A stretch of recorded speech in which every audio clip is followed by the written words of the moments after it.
Âme d'artiste, le podcast chill qui s'intéresse au tréfonds de ton âme et à la créativité.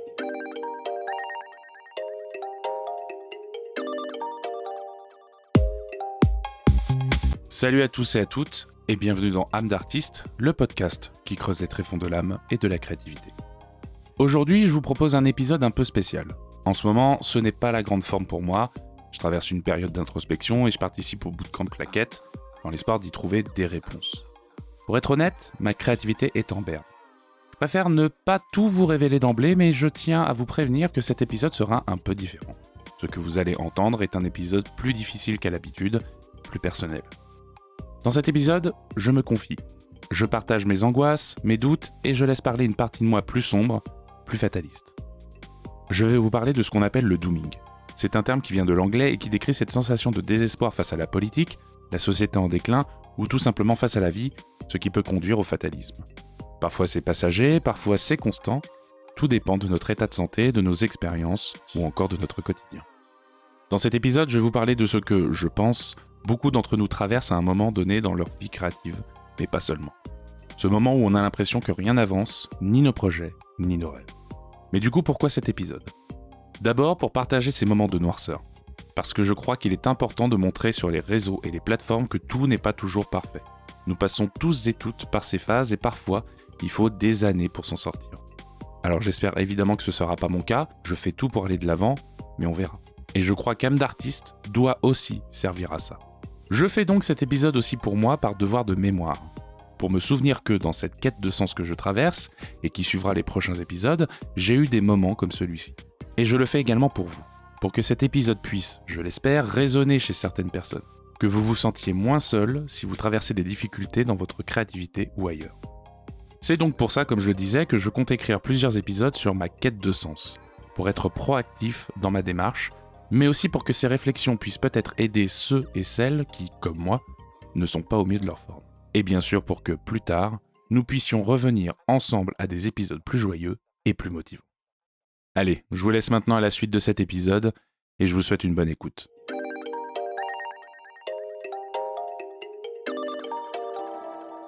Ok. Salut tout le monde.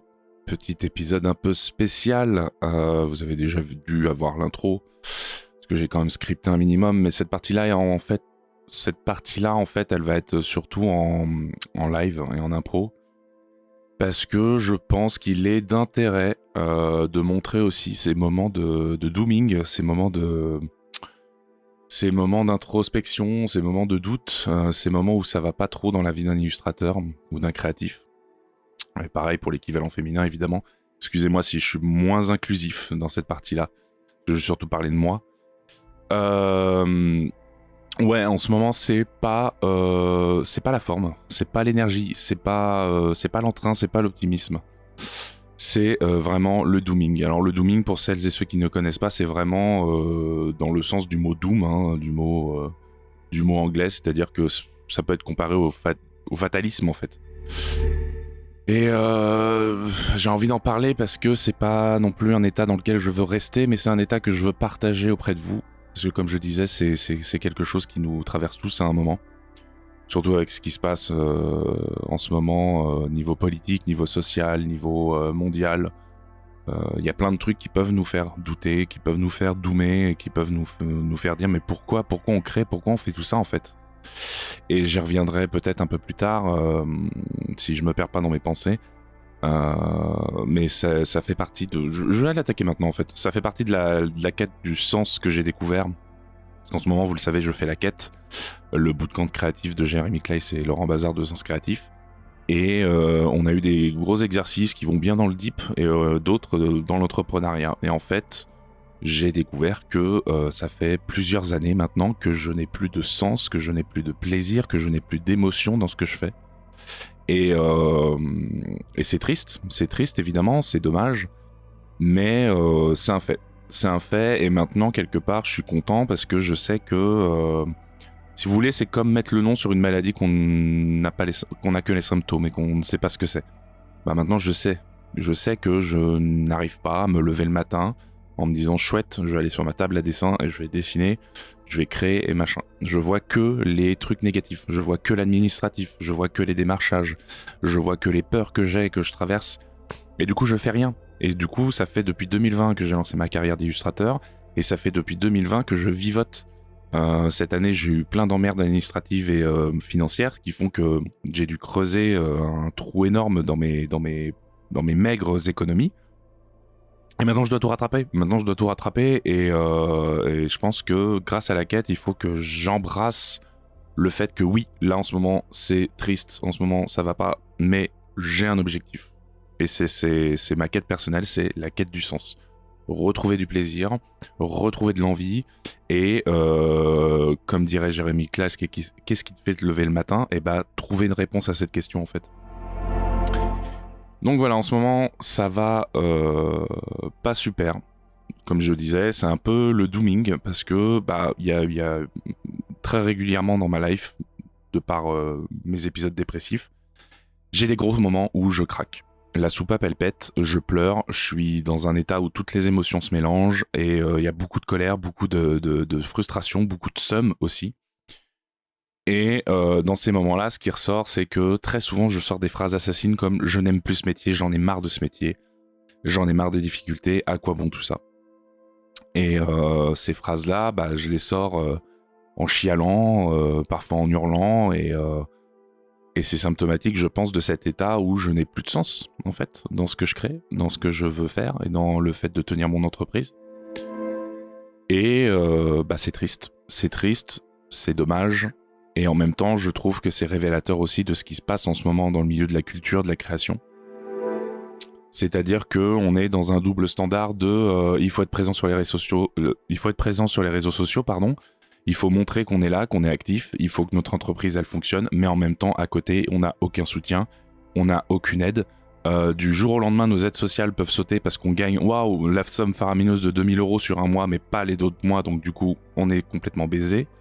Oui, je préviens, il y aura quelques mots un peu crus et quelques insultes peut-être, je sais pas.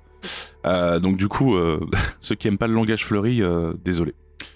Donc ouais, on n'a aucune aide. Moi par exemple, je vois que la CAF, si je gagne un mois 2000 €, sachant que 2000 € sur sur un mois d'illustration, 2000 €, faut enlever des charges, faut enlever des trucs qu'on met de côté pas pour nous en fait.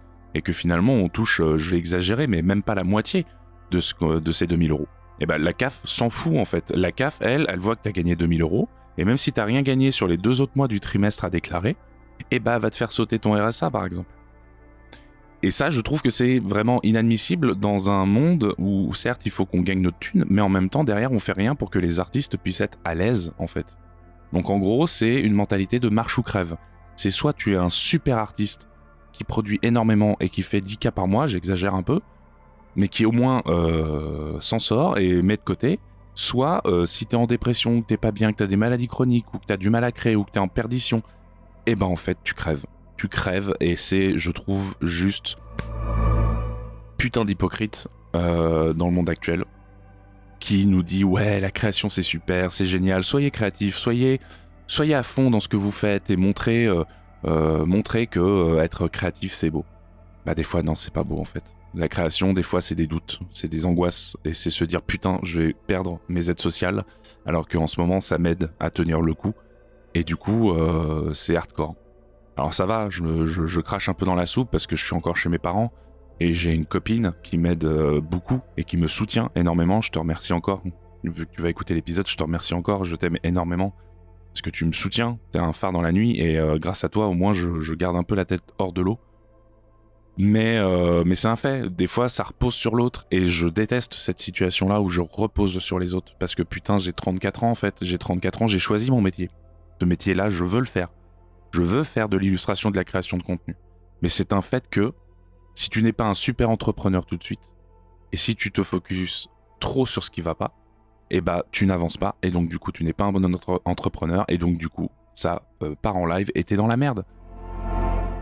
Alors quand je dis ça, évidemment, il y a un côté genre ouais mais t'es gentil Michel, tu te plains machin et tout, mais c'est quoi la solution ? Malheureusement la solution je l'ai pas. La solution, je l'ai pas. Comme je vous dis là, cette partie-là de l'épisode, c'est vraiment je vide mon sac et je vous partage tout mon seum, toute ma frustration.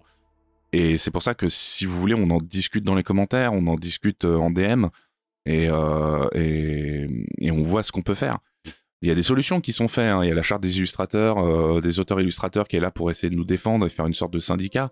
Mais pour l'instant, il y a des victoires, il y a des avancées, mais du point de vue politique et du point de vue de la société, il n'y a rien qui change. On est quand même encore à une époque en 2024 où waouh, c'est super de suivre des illustrateurs sur Instagram.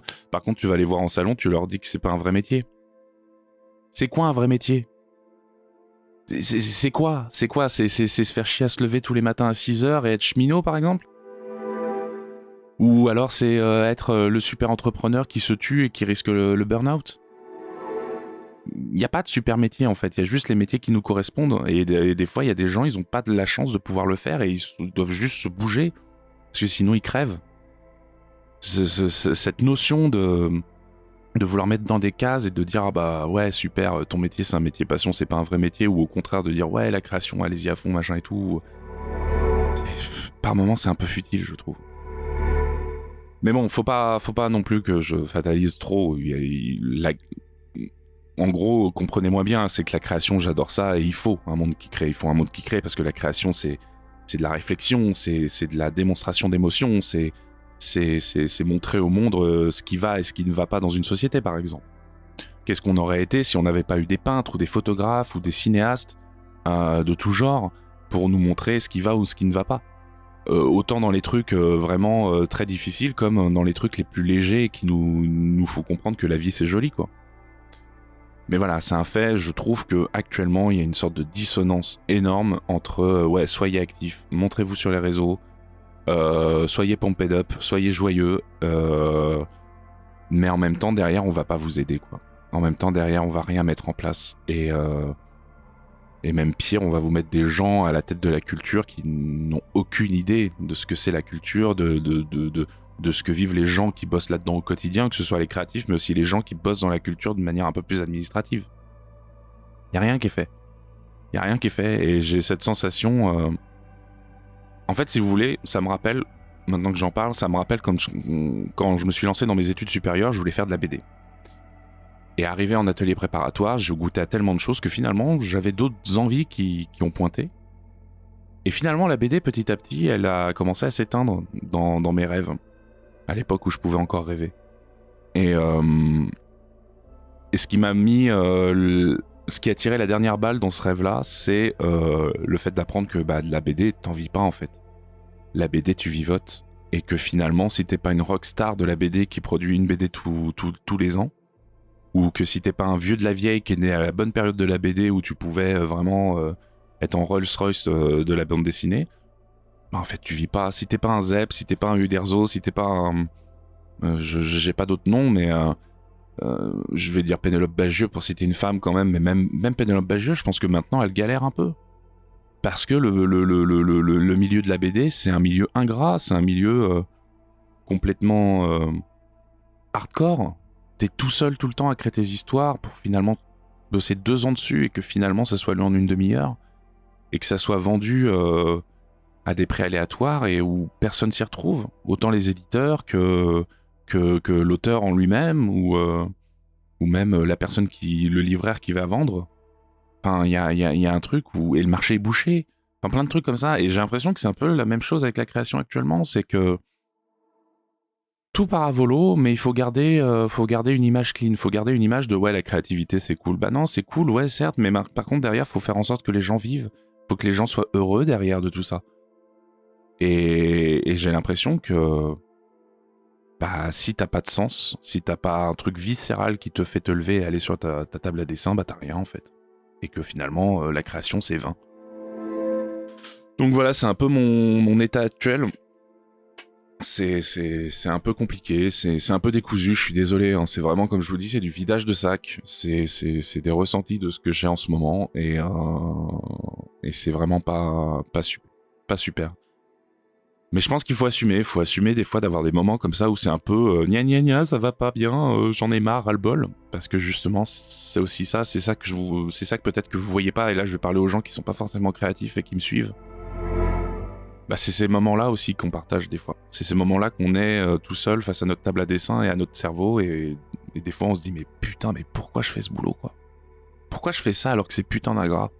Pourquoi je fais ça alors que en ce moment, actuellement, je ne ressens plus rien vis-à-vis de la création? Alors il y en a, factuellement, et peut-être qu'ils ont raison, ils vont me dire vas-y arrête, hein, arrête, prends un boulot autre. Mais quel autre boulot? Quand tu sais que ce boulot-là, c'est celui qui te convient. Bah ouais, ça j'en sais rien. Ça j'en sais rien et ça me fatigue. Mais bon.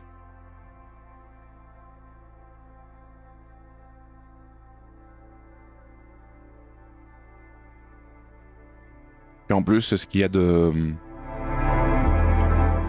J'ai pris quelques notes quand même, j'ai pris des petits bullet points pour pas me perdre, mais je crois qu'un des trucs qui me fatigue le plus avec ce métier, c'est le fait de toujours se sentir comme la dernière roue du carrosse. Actuellement, on cherche à s'installer avec ma copine, c'est normal, hein, quand tu rencontres quelqu'un, que c'est l'amour fou, t'as envie de construire quelque chose, t'as envie de construire un foyer, une histoire. Mais quand t'es à Paris, trouver un appart c'est déjà l'enfer, mais alors en plus quand l'un des deux est artiste-auteur, mais c'est juste ignoble. Parce qu'il y a une insécurité sur tous les plans qui font que bah non, on va préférer un couple, certes, mais un couple avec 2 CDI. Et si possible, qui gagnent très bien leur vie. Dès que t'es artiste-auteur, bah on se pose la question, est-ce que je présente le dossier tout seul ou est-ce que on présente le dossier avec toi, sachant qu'il y a des possibilités de devoir faire ça, ça ou ça, qui font que quoi qu'il arrive, moi je me sens comme la personne qui factuellement, empêche le rêve de se réaliser. Et je trouve que c'est vraiment intolérable. C'est dommage. C'est ce qui participe au fait que je perds du sens dans ce que je fais. Donc ouais, faut réussir à y croire. Et c'est compliqué parce que bah moi j'ai l'impression que ça sert plus à rien tout ça en fait. Et que la société, quoi qu'il arrive, elle tente de nous étouffer. Pas envie de tomber non plus dans le côté ouais, c'est que la faute de la société. Je suis conscient que c'est moi aussi, hein. Je suis conscient que c'est moi qui ai travaillé trop en retard sur pas mal de trucs mentalement.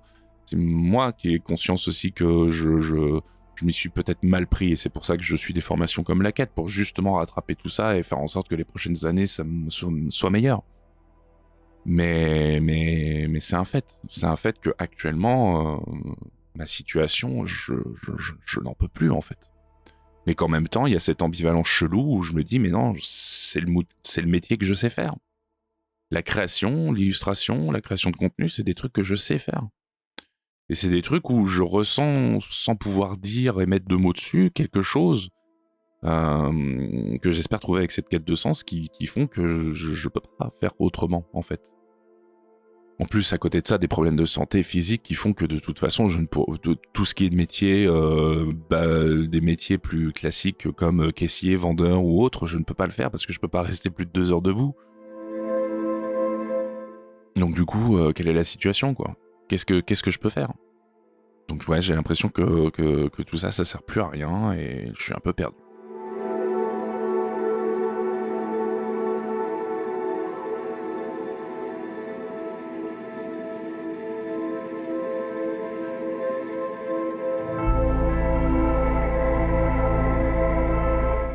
J'ai noté un truc, je me demande à quoi bon. À quoi bon créer dans un monde surchargé d'images? À quoi bon créer dans un monde qui ne valorise pas? À quoi bon entreprendre quand on n'est pas le type d'entreprise attendu par le monde? À quoi bon créer quand en face des gens nous crachent au visage en utilisant l'IA comme un jouet, ou bien en se prenant pour des artistes avec l'IA? À quoi bon créer quand soi-même, devant sa feuille, plus rien ne nous fait vibrer? À quoi bon créer quand on a la sensation qu'on tente de tuer les artistes? Je vais faire un petit préambule, enfin un petit préambule, n'importe quoi. Une petite partie sur l'IA. Ça aussi, c'est un truc qui m'énerve. C'est que on aime l'art, on aime les artistes, en France en tout cas. On aime ça, on le met en avant, mais on met que les rockstars, on met que ceux qui réussissent. Parce que bah, c'est ceux qui s'y donnent à 100%.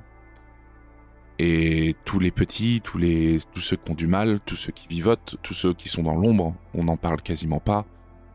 Et c'est encore plus dur maintenant, avec les IA, parce que tout le monde peut se prétendre, entre grosses guillemets que j'imite devant vous mais que vous voyez pas, artiste.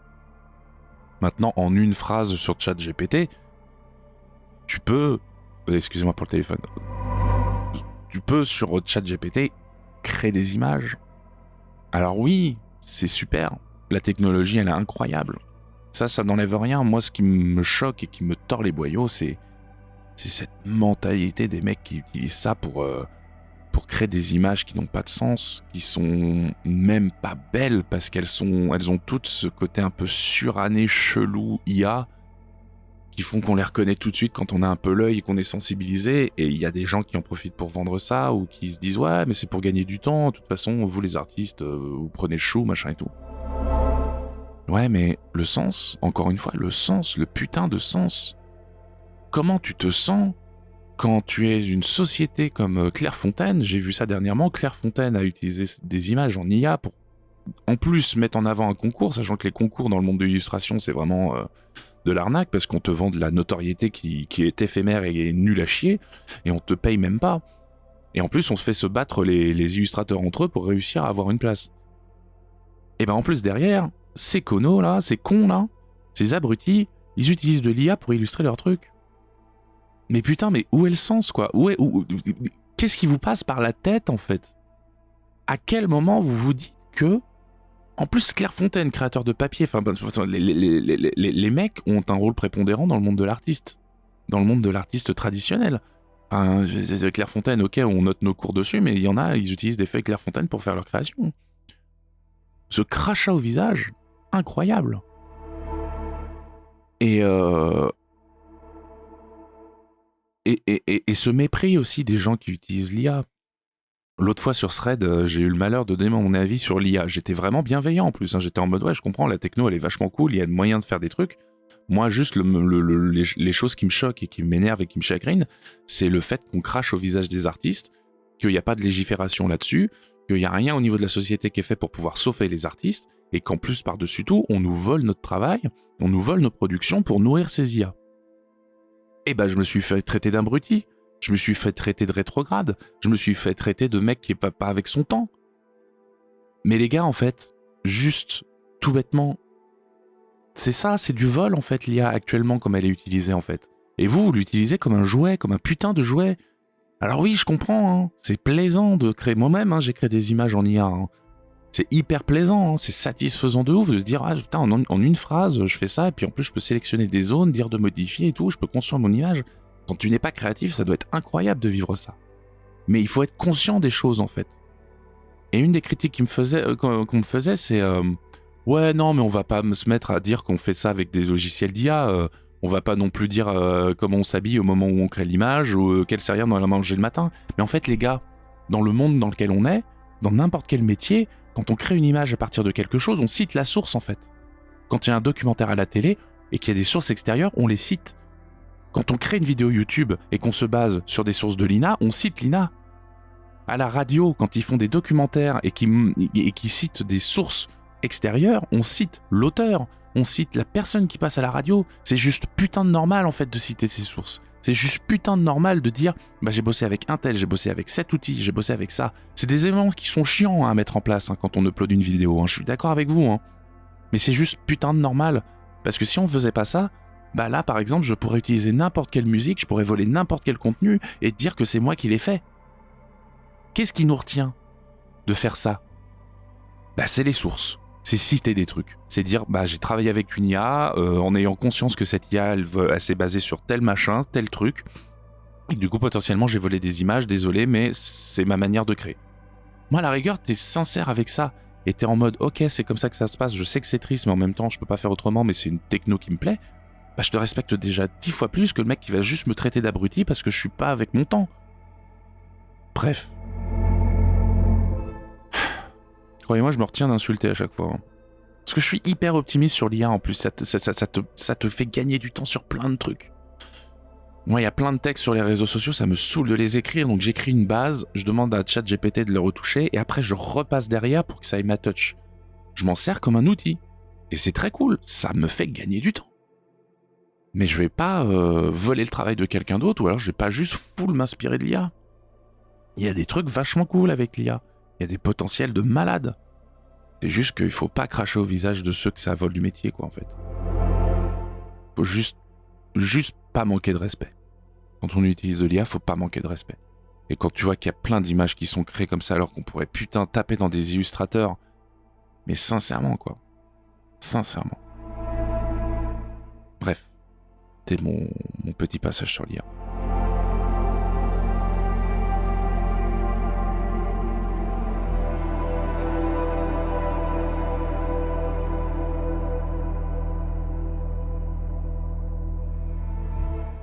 Pour finir, il y a un truc où ça rejoint ce que je disais au début, et je notais, l'art se consomme et se jette aussitôt, il n'y a plus de temps. Pardon, je vais relire. L'art se consomme et se jette aussitôt, il n'a plus le temps de marquer les esprits. Ça, c'est un truc qui me revient aussi, c'est que quand on cite des artistes, on cite énormément de peintres ou de peintresses qui ont marqué leur temps. Mais je serais incapable de citer des artistes contemporains. Je peux citer des gens dans l'illustration, parce que je suis dans ce milieu-là, mais je pense que vous sortez dehors et les gens vont dire « Ah chouette, j'ai vu une belle image, mais je sais pas qui c'est. » Ça rejoint ce que je disais dans l'épisode où il faut soutenir les artistes, c'est-à-dire oser mettre un like, mettre un commentaire, partager, montrer aux autres, parce que ça donne de l'existence à ces artistes, ça donne de la visibilité, mais de la visibilité pas dans le sens je te paye en visibilité, non, de l'existence en fait. C'est-à-dire que moi en tant que Lutte Ostinato, quand vous partagez, likez, commentez et que vous montrez aux copains en disant « Oh regarde, c'est cet artiste, il s'appelle Lutte Ostinato », vous me donnez une existence en fait. Je suis pas juste une image qui passe dans votre thread et que vous likez sans même savoir qui c'est. Je me rends compte moi des fois que je swipe, que je slide, j'ai plus les mots, des images à longueur de journée sur Instagram, je ne regarde même plus le pseudo qu'il y a écrit au-dessus. Et c'est putain de triste aussi, parce que du coup on consomme l'image, mais on s'attarde même pas 2 secondes sur qui l'a fait. Alors quand on reconnaît le style, évidemment ça nous parle, mais quand c'est des artistes amateurs, quand c'est des artistes tout petits, comme moi, on se rend compte que putain merde, en fait on ne donne même pas une existence tangible aux gens qui sont derrière leurs illustrations, on ne prend que les images, on le prend, on le consomme et on le jette. Et on l'oublie, en plus. C'est ça le truc, c'est que... Il y a très peu d'images que je pourrais vous citer maintenant faites par des gens de tout niveau que je pourrais vous citer. Et je pense que ça c'est le problème des réseaux sociaux. Et encore une fois, il y a une ambivalence, c'est qu'il faut être sur les réseaux sociaux maintenant pour un artiste, c'est ta vitrine en fait. Tu montres, tu fais des reels, tu fais des carousels, tu montres, dès que tu peux poster, tu postes. Mais pas attention, pas trop non plus, parce que sinon tu inondes et puis les posts entre eux ils se bouffent. Donc faut avoir un timing. Faut savoir poser au bon moment. Il faut connaître un autre métier. Ce que j'appelle vulgairement, je veux dire, il faut, en plus d'être artiste, faut être community manager, quoi. Et moi, j'ai pas envie d'être community manager, en fait. Pas envie d'être, ça m'intéresse pas. Ça m'intéresse pas de savoir quel mot placer au bon moment, quel timing avoir exactement, quelle vidéo, quel type, quel trend. Moi, j'ai juste envie de prendre du plaisir en dessinant et de pouvoir le partager aux autres. D'ailleurs, je me le note dans un coin de ma tête parce que je pense que ça fait partie de ma quête de sens, en fait. C'est le plaisir de partager aux autres et d'avoir des retours. Mais factuellement, on est dans un truc où l'algorithme peut nous servir quand on la connaît, mais en même temps, si on s'en sert mal, ça se retourne contre nous. Et c'est une machine un peu chelou. C'est un outil, hein. Mais je pense que c'est la manière dont on l'utilise, encore une fois, comme avec l'IA. Hein. C'est pour ça que j'insistais dans l'épisode sur le soutien aux artistes. C'est que quand on vous appelle, quand on fait ce fameux call to action, liker, partager, commenter, c'est pas pour vous faire chier, hein, c'est pas pour faire chier les gens. C'est juste comme quelqu'un qui demande une petite pièce à la fin de son spectacle, en fait. C'est si vous avez aimé, sincèrement, si vous voulez donner de l'existence, du corps à l'artiste, donnez-lui de la visibilité. Parce que en attendant qu'il puisse gagner sa thune, sur les réseaux sociaux, c'est sa vitrine qui doit être mise en avant. Et en même temps, c'est fatigant de le faire. C'est putain de fatigant. Parce que t'as toujours l'impression de quémander. Après voilà, hein, c'est un fait, hein, c'est aussi à moi d'être un meilleur artiste, dans le sens productivité, dans le sens rentabilité, dans le sens entrepreneuriat du terme, que je n'aime pas trop non plus, mais bon, c'est un fait. J'ai une entreprise. Lutte Ostinato, c'est l'artiste, mais c'est aussi l'entrepreneur. Parce que j'ai choisi d'être artiste-auteur, j'ai choisi de devoir vivre dans cette vie où je dois faire le plus de contrats possible pour pouvoir payer mes charges et ensuite me verser un salaire, et si possible après, derrière, réinvestir dans mon entreprise. C'est une vision que j'aime pas trop du métier parce que ça ne m'intéresse pas, mais malheureusement, illustrateur en CDI, ça n'existe pas. Pas à ma connaissance, ou alors si vous connaissez, les places doivent être très très très très chères. Alors il y a des solutions, hein, trouver un agent, etc., je suis d'accord, hein, mais quand t'as plus la foi, quand t'as plus le sens, tout ça, tu te dis à quoi bon? Pourquoi je le ferais? Et c'est là où je vais être dur avec moi-même, c'est que je suis un putain de fainéant, parce que je suis un putain de fainéant, un putain d'oisif.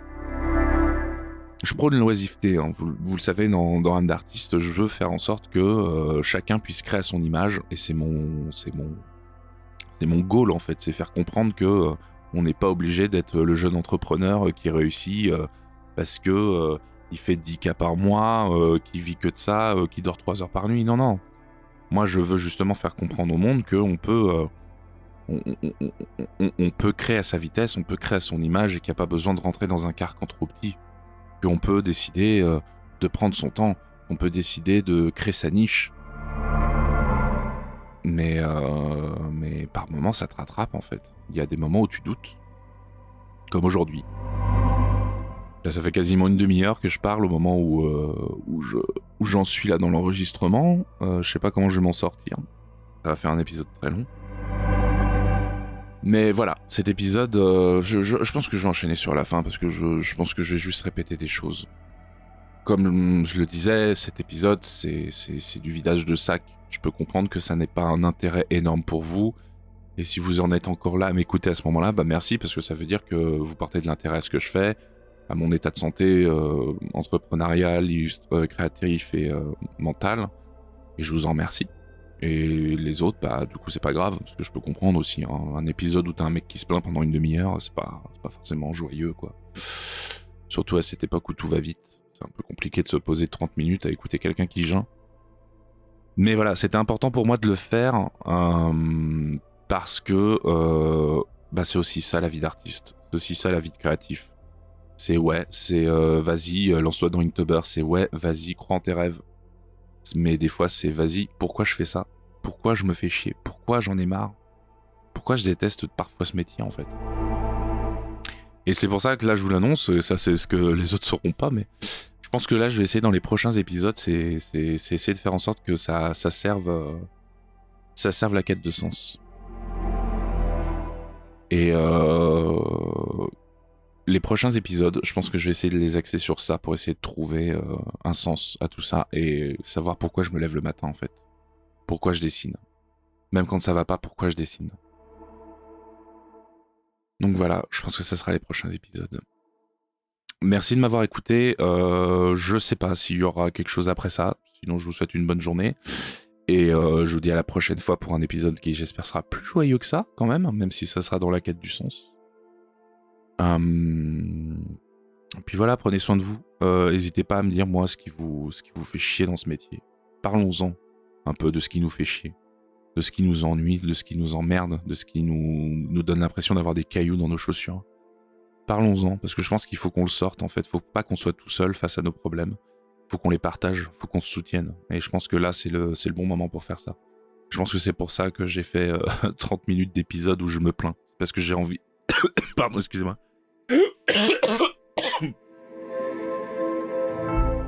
C'est parce que je pense que j'ai envie de plus être tout seul face à mes problèmes.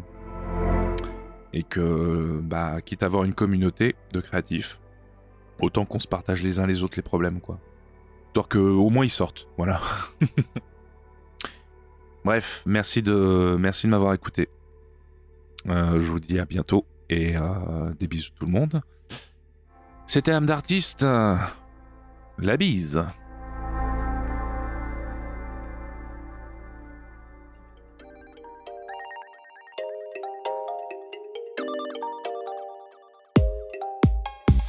Et voilà, cet épisode touche à sa fin. J'espère que ces réflexions, aussi sombres soient-elles, vous auront peut-être parlé, réconforté, ou tout simplement permis de vous sentir moins seul si vous traversez vous aussi une période difficile. Je crois que c'est important, encore une fois, de montrer que dans la vie créative, tout n'est pas toujours simple. Il y a des hauts, mais aussi des bas, des moments de doute, de remise en question. Ce sont des étapes que l'on traverse tous et toutes, et même si elles peuvent sembler insupportables, voire insurmontables, il est essentiel de les reconnaître, d'en parler et de chercher à les dépasser. Comme je l'ai dit au début de l'épisode, cette période de ma vie est marquée par une quête de sens. C'est une quête personnelle, mais aussi en quelque sorte collective. Et j'espère que les prochains épisodes sur le sujet pourront vous aider à avancer dans la vôtre. Merci d'avoir pris le temps d'écouter cet épisode et d'avoir été présent pour ce partage. Si ce moment vous a touché, ou si vous avez envie de discuter de vos propres expériences, n'hésitez pas à me laisser un message ou un commentaire et à échanger avec la communauté. Je vous retrouve très bientôt pour de nouveaux épisodes, j'espère plus légers, plus lumineux, et j'espère aussi plus inspirants. En attendant, prenez soin de vous et n'oubliez pas que chaque phase, même la plus sombre, a quelque chose à nous enseigner. Un gros merci à Laurent Bazar pour le générique tip-top de l'épisode. Merci à Emmeline d'être mon phare dans la nuit et le deuxième soleil de mes jours. Merci à Bérénice d'être aussi inspirante et présente également pour moi. Merci à Jérémy Claes sans qui âme d'artiste n'existerait pas et de me donner ainsi un objectif, répondre à cette fameuse question, qu'est-ce qui te fait lever du lit le matin ? Un jour j'y répondrai sincèrement et avec toutes mes tripes. Et enfin, un grand merci à vous de me suivre, de me soutenir autant dans mes créations que les épisodes de ce podcast. Chacun de vos retours me fait du bien et me sortent peu à peu du dooming constant et des doutes persistants. Donc un gros merci à vous. Bref, prenez soin de vous et de votre âme d'artiste. À très bientôt. La bise.